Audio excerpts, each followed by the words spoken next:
Jadi biasa, tetap seperti biasa kita absen itu di iLearn sudah saya siapkan. Kemudian silakan diisi segera. Nanti untuk tugasnya kita mulai nanti jam 4:30 ya. Oke, jadi untuk tidak memperpanjang waktu, kita lanjut saja ke pokok pembahasan kita. Kemarin kalau tidak salah sudah bicara sedikit tentang antihipertensi ya. Atau April kemarin sudah dibahas? Sudah, Pak. Nah, oke, saya mau share screen.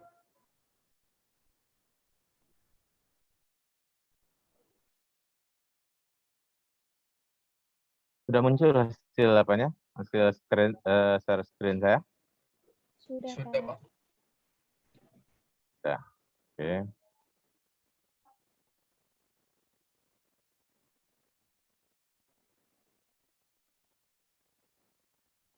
Nah, ini sedikit apa saja, mengulas saja. Ini adalah model dari apa? Model dari beberapa senyawa untuk ACE inhibitor ya sampai saat ini masih terus dikembangkan ya karena beberapa efek toksik maupun efek samping yang tidak diinginkan sehingga ada beberapa desain atau perubahan dari struktur agar menghasilkan hasil terapi yang optimal.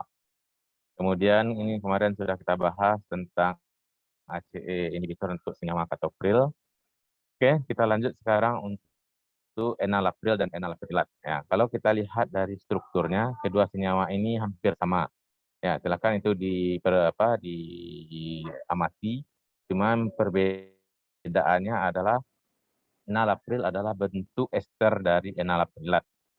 Ya, pada gugus COH pada enalaprilat itu disubstitusikan etil sehingga nanti dia adalah bentuk bentuk esternya. Sehingga boleh dikatakan bahwa enalapril ini adalah bentuk prodrug.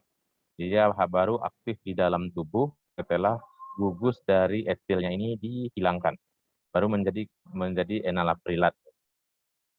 Nah, jadi di sini terlihat bahwa eliminasi untuk hidrolisis dari esternya ini dilakukan di hati dengan enzim esterifikasi esterase. Kemudian eliminasinya juga paling banyak diapakan di ginjal. Availability-nya atau ketersediaan artinya 60%, tapi obat ini cukup bagus, tidak dipengaruhi oleh makanan, sehingga boleh diberikan bersama makanan, sesudah makan, atau sebelum makan. Kemudian untuk enalaprilat ini adalah bentuk aktifnya, tetapi dia tidak stabil dalam bentuk enalapril itu, terutama dalam pemberian oral, sehingga hanya bisa diberikan dalam bentuk injeksi. Nah, kalau untuk pemberian untuk secara oral, ya maka terpaksa harus dibentuk dalam bentuk prodrug, yaitu diesterifikasi. Kemudian lisinopril. Lisinopril adalah bentuk lisinopril. Lisinopril adalah bentuk molekul aktifnya. Di sini ada perbedaan penggantian gugus lisin pada enalaprilat. Kemudian ini agak sedikit bermasalah ya sebab absorpsinya tidak sempurna, tidak 100%, hanya 30%. Kemudian juga tidak dipengaruhi oleh makanan. Eliminasi paling banyak itu dikeluarkan melalui ginjal. Kemudian benazepril. Benazepril ini sama dengan enalaprilat dan enalapril tadi, dia adalah prodrug dari benazeprilat. Jadi ada penambahan esterifikasi dari gugusnya, ya. Ini saudara lihat COH pada rantai di sini, ini yang diesterifikasi. Kemudian untuk eliminasi itu ada dua metode yang digunakan. Pertama ada yang mengeluarkan melalui ginjal, kemudian ada yang menggunakan liver, yaitu melalui dari kantong empedu. Kemudian untuk potensinya juga sangat rendah, bilanya absorpsinya rendah, hanya sekitar 30%. Kemudian juga dipengaruhi oleh pemberian bersamaan dengan makanan. Ya, sehingga hampir sama ini kasusnya dengan captopril.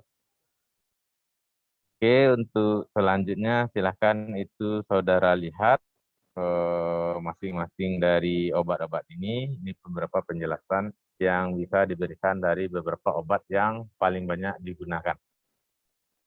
Nah, jadi kalau kita lihat untuk efek samping dari ACE inhibitor ini, pertama itu adanya hipotensi, ya terutama baru pertama kali orang menderita hipertensi, kemudian diberikan beberapa ACE inhibitor ini menyebabkan agak drastisnya turunnya tekanan darah, nggak bisa menyebabkan pusing atau bisa menyebabkan kadang-kadang mual dan segala macam.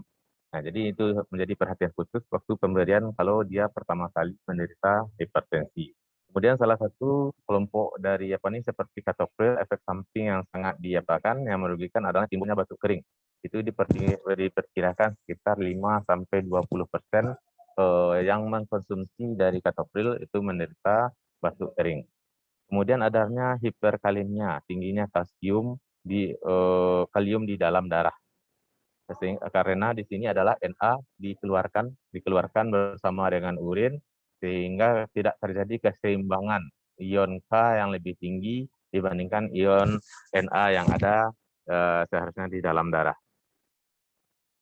Selanjutnya itu masalah ke ginjal, ya, sebab kerjanya jelas di ginjal. Apabila itu ada ginjal bermasalah, gagal ginjal, maka perlu perhatian khusus untuk pemberian obat-obat ini. Kemudian ada lagi fetopetik untuk wanita hamil, adanya timbul gatal-gatal, kemudian adanya hilang rasa, dysgeusia, dan lain-lain. Tapi paling dominan ini adalah hipotensi, kemudian batuk kering itu menjadi efek samping yang sangat sering dikeluhkan oleh pasien yang mengkonsumsi untuk ACE inhibitor. Oke, kita lanjut kepada masih kelompok agen antihipertensi selanjutnya adalah beta adrenoseptor antagonis. Ya, kalau melihat dari namanya, obat ini adalah obat yang bekerja pada sistem persarafan. Ya, di sini salah satu prototipe atau obat yang paling banyak diapakan adalah kelompok obat propanolol. Ya, jadi propanolol adalah aryl oksilopropanolamin yang bekerja sebagai non-selektif beta adrenergic. Dia sangat bagus kerjanya, diabsorpsi sempurna di dalam gastrointestinal. Ya, kemudian untuk metabolismenya 100% diapakan di hati. Nah, jadi di sini kalau kita lihat ada sedikit fokus untuk untuk propanolol ini ternyata hasil metabolit yang dihasilkan di hati tersebut memiliki juga aktivitas yang hampir sama dengan propanolol. Jadi ada penambahan hidroksi pada cincin propanolol ini sehingga namanya 4-hidroksipropanolol dan memiliki aktivitas yang sama dengan propanolol. Sehingga ini menjadi perhatian untuk orang atau lamanya pemberian. Sehingga obat-obat ini bisa hanya satu kali pemberian untuk pasien yang menderita hipertensi. Karena alasannya obat ini memiliki metabolit yang juga aktif dengan efek yang sama dengan zat awalnya. Kemudian beberapa derivat dari propanolol ini seperti atenolol, metoprolol, bisoprolol, dan lain-lain. Saudara sudah pernah mendengar nama-nama ini di bagian kardiovaskular di farmakologi. Nah, kalau untuk pembuatannya, ya sebab kalau kita bicara kimia, nah pasti itu hubungannya bagaimana obat ini bisa disintesis atau bisa diproduksi baik secara massal maupun secara laboratorium. Kalau obat untuk propanolol ini sudah diapakan, sudah menjadi obat yang sudah disintesis secara massal. Nah, jadi untuk prekursornya ya, kalau dalam sintesis pasti ada zat yang digunakan sebagai pembentuk awal, ya, prekursor istilahnya. Kemudian itu yang direaksikan sehingga menjadi zat yang kita inginkan. Jadi di sini prekursor awal untuk propanolol ini adalah alpha naftol. Nah, mungkin pernah mendengar istilah alpha naftol karena ada beberapa regen yang pernah saudara gunakan waktu praktikum mengandung aktanafol. Nah, silahkan dicek lagi untuk kita mengingatkan saudara. Jadi bukan kuliah ini bukan hanya satu bidang, tapi satu senyawa bisa itu saudara menghafal untuk beberapa mata kuliah lain. Seperti misalnya alpha-naftol itu di kimia organik pernah kita gunakan sebagai salah satu regen, di kualitatif pernah digunakan sebagai satu regen. Nah, itu akan mempermudah saudara untuk menguasai dan mendeteksi kelompok senyawanya. Tidak perlu dihafal, ya, tidak perlu dihafal, sebab dengan pelajaran seperti ini akan memudahkan saudara untuk mengenal dan mempelajarinya. Jadi alpha-naftol ini direaksikan epichlorohydrin dengan dalam suasana basah sehingga membentuk senyawa intermediate, senyawa okso. Ya, ada segitiga dengan oksigen di sini sehingga nanti direaksikan untuk menghilangkan senyawa oksonya ini akan membentuk propanolol. Nah, kemudian untuk beberapa kelompok obat lain yang dari ACE inhibitor seperti captopril enalapril ya dari suatu ester, kemudian dengan asam amino membentuk senyawa amida, kemudian diasamkan untuk melepaskan beberapa gugus fungsi yang tidak diinginkan sehingga membentuk captopril. Itu juga dengan enalapril ya dari ketoasid, kemudian alanilprolin ya, alanilprolin direaksikan, kemudian dengan bereaksi NaBH43 ya, kemudian dikromatografi untuk memisahkan. Kenapa dilakukan kromatografi di sini? Karena kalau kita lihat dari strukturnya ternyata ada dua isomer yang dimiliki oleh ada dua stereocenter yang dimiliki oleh enalaprilat. Sehingga kalau dua ikiralnya berarti ada 4. Pasti saudara harus ingat itu pelajaran di kimia organik bahwa untuk menentukan isomer itu ada dengan rumus 2 pangkat N. N itu adalah kiral atom sekiral dimiliki oleh struktur tersebut. Jadi di sini ada ada dua atom sekiralnya, 2 pangkat 2 berarti 4 isomer. Nah, sehingga untuk memurnikannya harus dilakukan metode kromatografi, memilih mana senyawa yang aktif sebagai antihipertensi. Kemudian untuk selanjutnya masih dengan obat antihipertensi yaitu alfa dan beta adrenoseptor antagonis. Nah, sebagai contoh di sini adalah labetalol. Nah, di sini kita juga akan berbicara kembali tentang isomer. Nah, ternyata untuk labetalol ini dia memiliki 2 atom sekiral sehingga ada 4 isomer yang dimilikinya. Dari hasil pengujian ternyata hanya 2 yang aktif sebagai antihipertensi, sedangkan 2 lagi tidak memiliki aktif, yaitu pada posisi R dan R dia isomer labetalol, kemudian pada posisi S dan R dia tidak aktif sama sekali sebagai antihipertensi. Jadi kembali itu saya ingatkan bahwa bentuk dari stereokimia itu sangat-sangat mempengaruhi dari bioaktivitas yang dimiliki oleh senyawa-senyawa tersebut. Nah, terutama untuk isomer-isomer atau istilahnya kakak adik atau saudara kembarnya, kadangkala bentuk sama tetapi ada beberapa posisi dari atom itu berbeda, maka dari sisi aktifnya kalau tidak bisa diduduki otomatis dia tidak akan memiliki aktivitas sama sekali. Kemudian ada lagi obat adrenergik yang bekerja di sistem saraf pusat. Nah, ya, ini hubungan dengan SSP lagi. Ya, saraf pusat. Kalau kelompok adrenergik itu adalah sistem saraf tepi, sarafan. Ini ada beberapa obat seperti metil dopa hidroklorida. Ya, kemudian ada lagi klonidin hidroklorida, kemudian ada guanaben asetat guanfacin hidroklorida. Nah, ini adalah model dari strukturnya, ya, terutama untuk metil dopa. Metil dopa adalah produk dari dopamin. Kemudian ada lagi klonidin, ada lagi guanaben, ada guanfacin. Nah, saudara bisa itu memperhatikan model senyawanya mana bagian yang tetap dipertahankan, sehingga bagian yang tetap bertahan itu adalah induk dari senyawa tersebut, sedangkan Kan kalau yang berbeda adalah bentuk derivatisasi dari struktur tersebut. Nah, seperti contohnya saja ini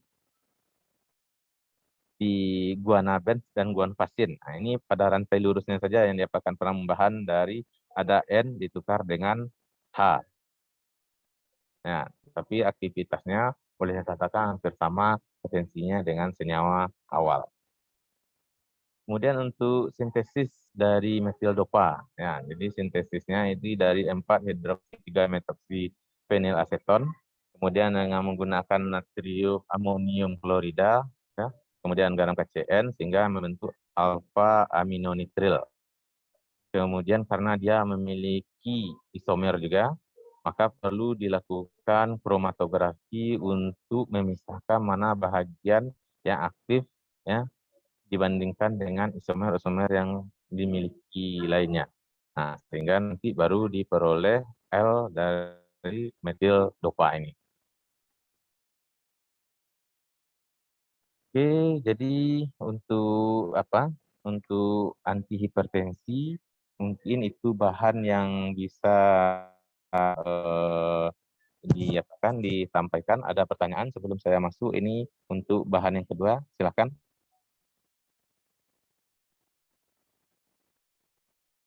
Ada pertanyaan?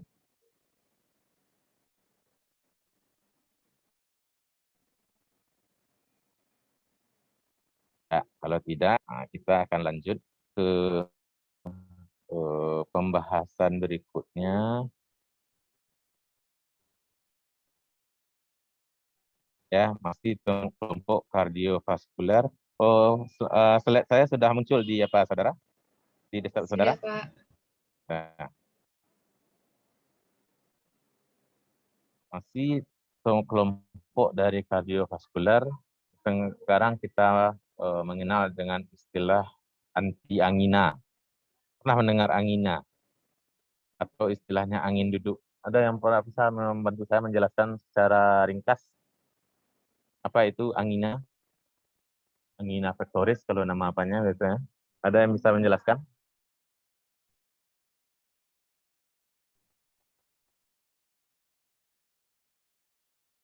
Tidak ada satupun yang bisa menjelaskan tentang angina. Kita pernah mendengarnya nih, atau pernah mempelajarinya tentang angina ini?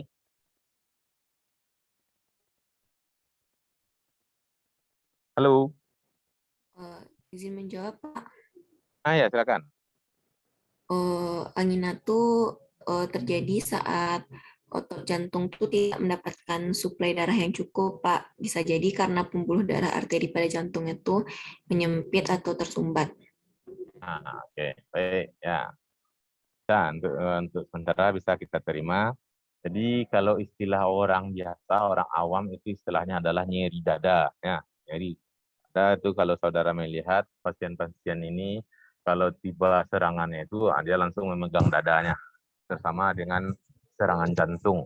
Ya, detak detak jantung. Nah, jadi untuk itu mungkin ada sedikit pembahagian tentang nyeri dada ini, chest pain. Jadi nyeri dada ini ada dua, ada yang berhubungan dengan jantung, kemudian ada yang berhubungan non jantung.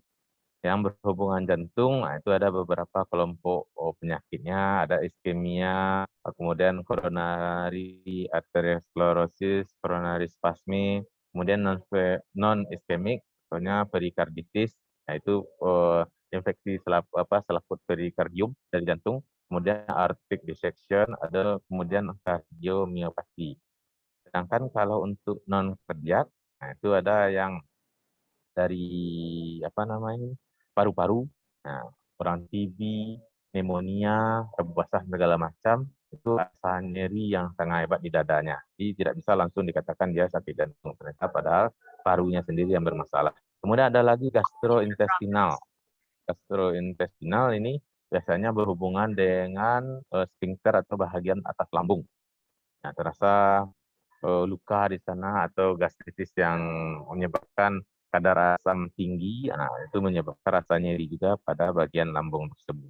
Kemudian ada lagi yaitu psikogenik, ini depresi, ketakutan yang berdebar, kemudian rasa cemas yang sangat juga menyebabkan rasa nyeri dada.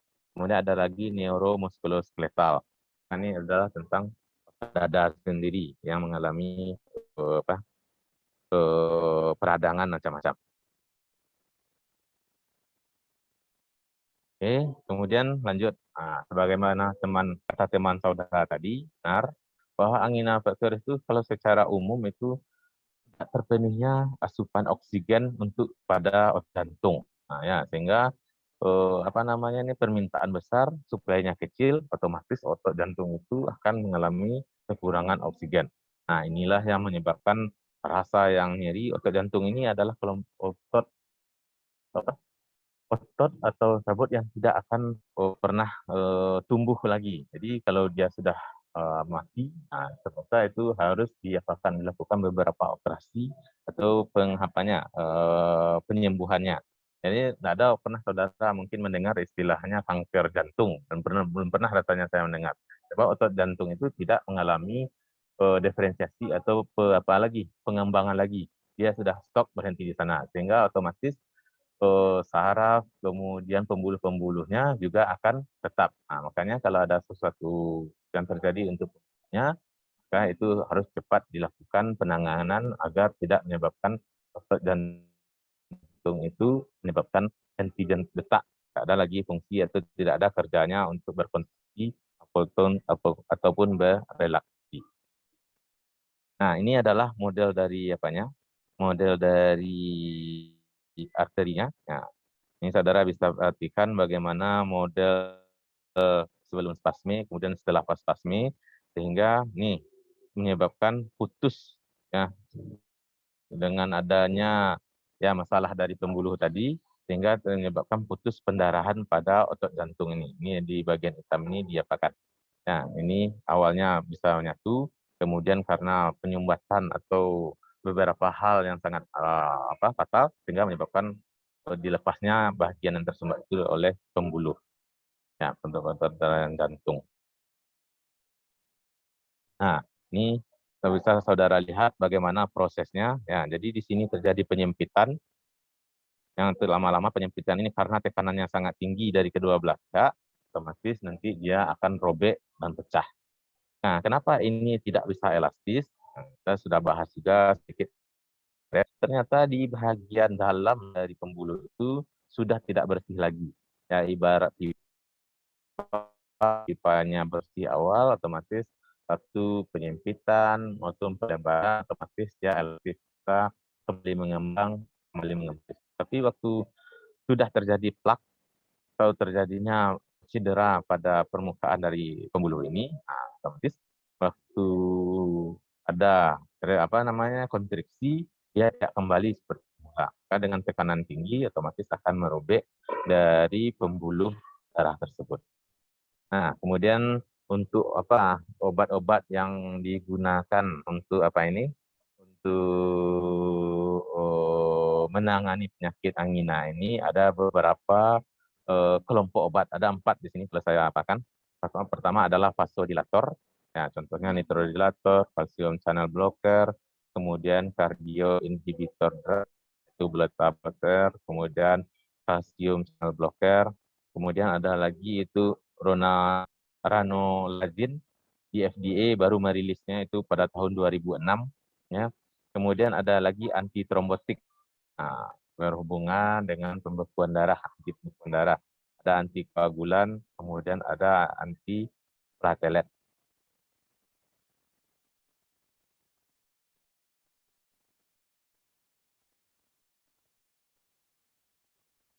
Nah, pertama coba kita masuk untuk kelompok-kelompok vasodilator. Kalau dari arti katanya vasodilator itu apa maksudnya?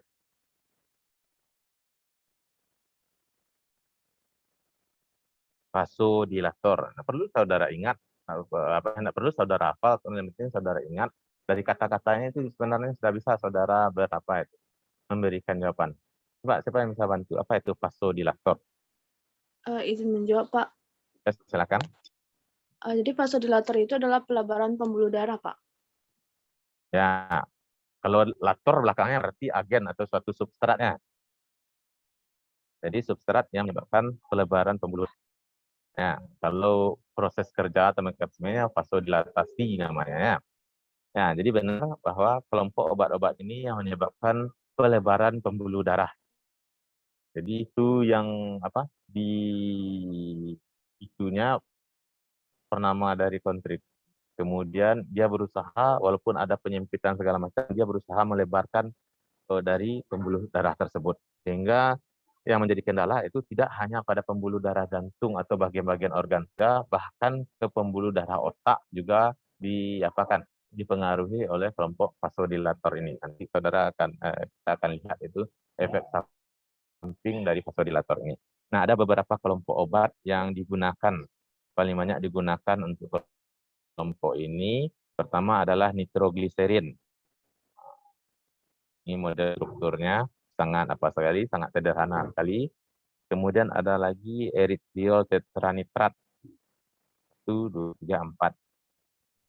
Kemudian ada lagi trolnitrat fosfat. Kemudian ada lagi istilahnya isosorbit dinitrat atau lebih dikenal dengan istilah ISDN.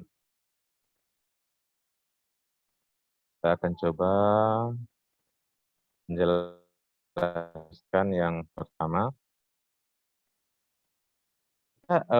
Apanya di setting apa nih? 30 menit, 40 menit?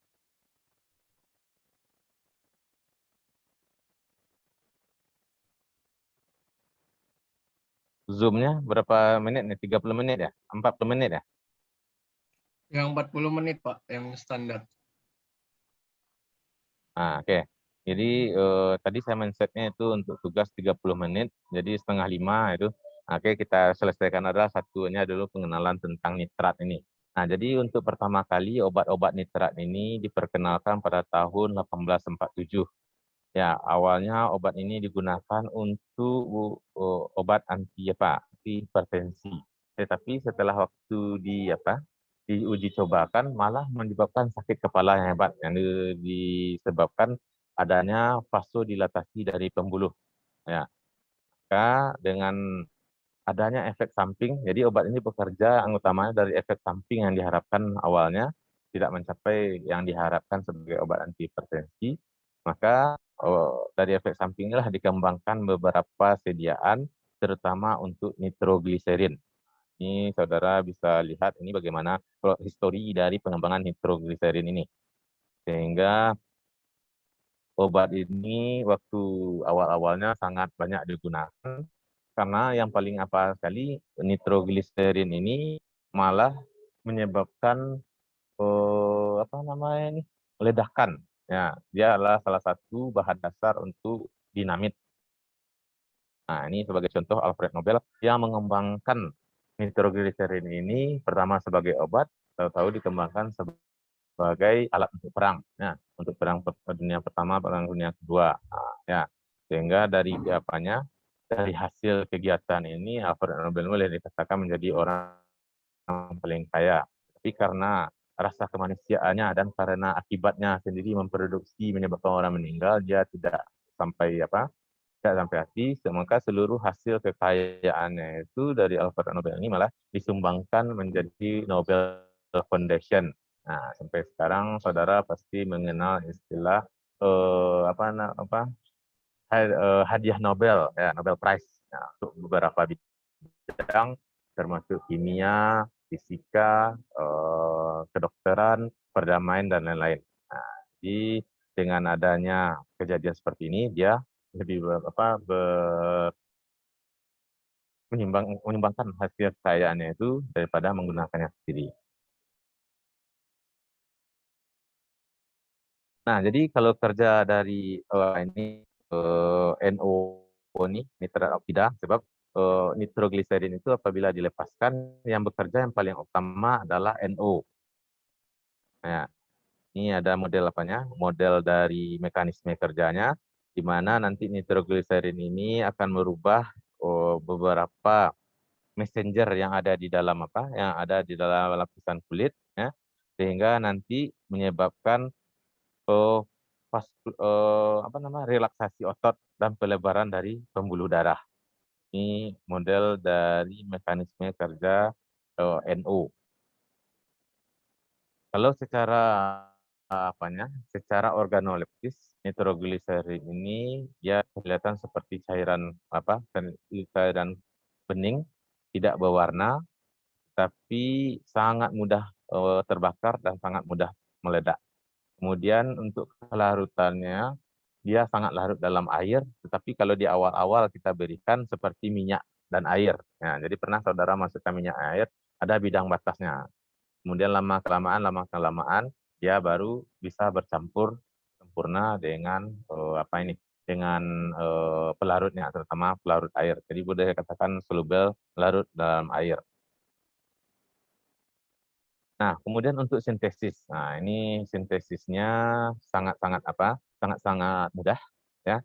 Kalau kita lihat senyawa awal untuk nitrogliserin ini adalah dari gliserin. Nah, ini gliserin kemudian direaksikan dengan asam nitrat pekat, dengan prekursornya adalah H2SO4 pekat, sehingga dari OH yang ini akan diusir dan mensubstitusikan dari NO2.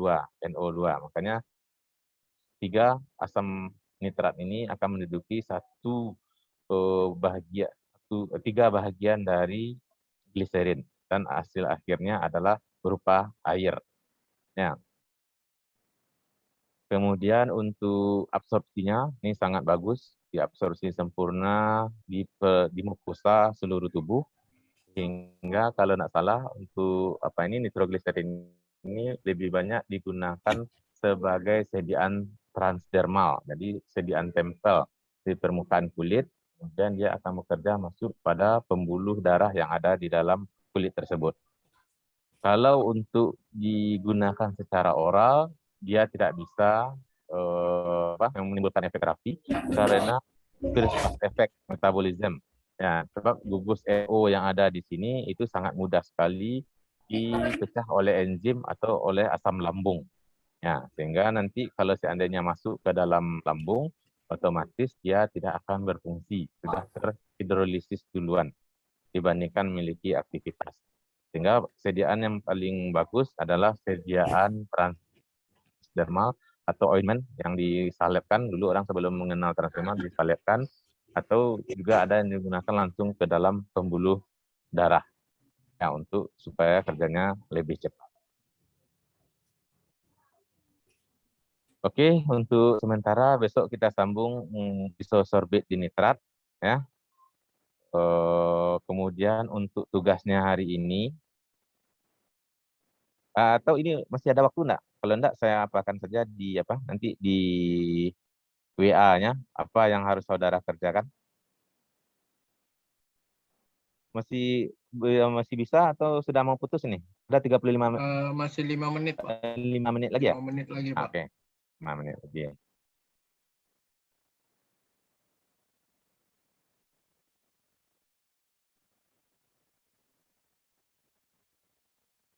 Nah, udah muncul tugasnya? Udah muncul atau belum? Sudah, Pak. Nah, Sudah, jadi Pak. perlu pula saudara melihatnya secara ini sudah ada di slide sebelumnya, di slide saya tentang obat-obat ACE inhibitor. Ya, ada beberapa di sini, captopril, kemudian enalapril, kemudian enalaprilat dan lain-lain. 1, 2, 3, 4, 5, 6, 7, 8, 9, 10, 11. Ada 11 obat yang saya tugaskan kepada saudara. Jadi saudara di sini mengidentifikasi, cukup misalnya saudara bulatkan mana bahagian yang akan menduduki sisi aktif dari reseptor. Nah, jadi di kemarin di ACE inhibitor kemarin kan sudah diterangkan ada 3 sisi aktif yang harus diduduki oleh obat tersebut.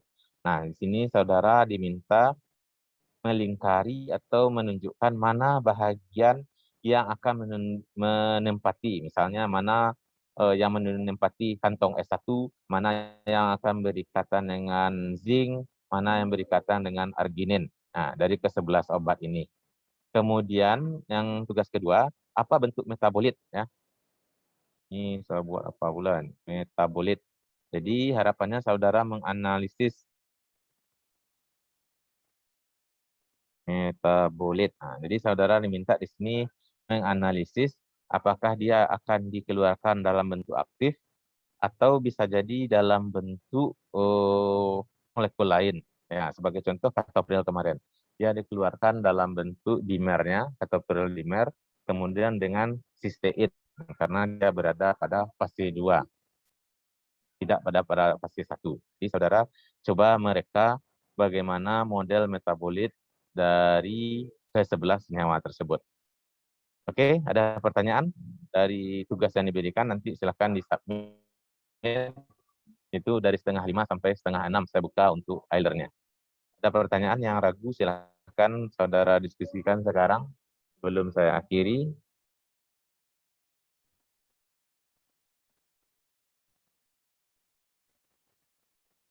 Ada? Tak. Kalau tidak, baik silahkan mengerjakan tugas individu ini, kemudian silahkan nanti disubmitkan di Euler. Ya, kemarin ada katanya yang bermasalah dengan jaringan. Nah, boleh nanti untuk disubmitkan kedua tugas tersebut. Saya izinkan. Oke, kalau tidak kita akhiri perkuliahan pada hari ini. Insyaallah kita ketemu untuk pertemuan berikutnya. Saya ucapkan assalamualaikum warahmatullahi wabarakatuh. Waalaikumsalam Waalaikumsalam. Waalaikumsalam warahmatullahi wabarakatuh. Makasih Pak. warahmatullahi wabarakatuh. Makasih, Pak. Ya, izin live ya.